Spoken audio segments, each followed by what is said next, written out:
কিছুদিন নামাজ না পড়লে কি আর মুসলমান থাকে? না, মুসলমান থাকে কিছুদিন, তো অনেক দিন। এক ওয়াক্ত দুই ওয়াক্ত কথা হচ্ছে ছুটি গেছে, আবার কাজা করতেছে, কিন্তু কিছুদিন নামাজ পড়লে সে মুসলমান থাকে না। এটা প্রমাণ কি? এটা হাদিসে আছে। রাসূলুল্লাহ সাল্লাল্লাহু আলাইহি ওয়াসাল্লাম বলেছেন, আল্লাহুল্লাযী বাইনা ওয়া বাইনা আস-সালাহ ওয়া তারাক ওয়া কাফারা। আমাদের মধ্যে কাফারা বলছে, কুফর বলতে একটা কথা ছিল, কাফারা তো কাফের হয়ে গেছে, কুফর বলতে বলতে আমাদের ছোট কুফর। রাসূলুল্লাহ সাল্লাল্লাহু আলাইহি ওয়াসাল্লাম বলেছেন যে আমাদের মধ্যে এবং কাফেরদের মধ্যে অঙ্গীকার হচ্ছে সালাত। যে ব্যক্তি সালাত ছেড়ে দেবে সে কাফের হয়ে গেছে। সালাত ছেড়ে দিলে কাফের হয়ে যায়, এটা মনে রাখতে হবে। আপনার সন্তানকেও শিখাবেন, জানাবেন এটা। সালাত ছেড়ে দেওয়া যাবে না কোনোভাবেই। কোন ব্যক্তি সালাত ছেড়ে দিতে পারে না, আবার তওবা করে ফিরে আসলে আবার নতুন করে ঈমান আনছে। এই জন্য সেটা হচ্ছে সালাত ছেড়ে দেওয়া যাবে না।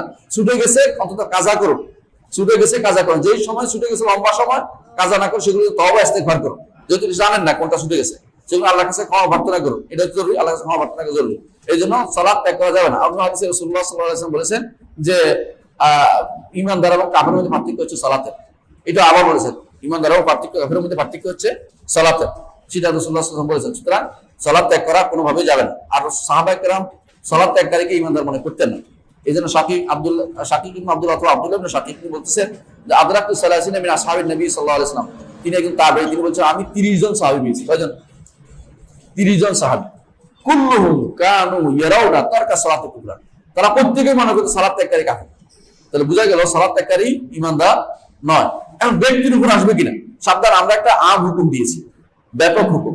ব্যক্তির উপর নেওয়ার জন্য তাকে জিজ্ঞাসা করতে হবে কি কারণে সে সালাত। ইমাম আবু হানিফা রাহমাতুল্লাহ বলছেন তাকে জেলে দিতে হবে, জেলে দিয়ে তাকে নামাজ পড়া বাধ্য করতে হবে। অন্যরা বলছেন তাকে জেলে, তাকে আগে সরাসরি বিচার দিতে হবে। দুজনের পার্থক্য এখানে, কিন্তু কেউ কাফের হবে না এটা কিন্তু বলে নাই।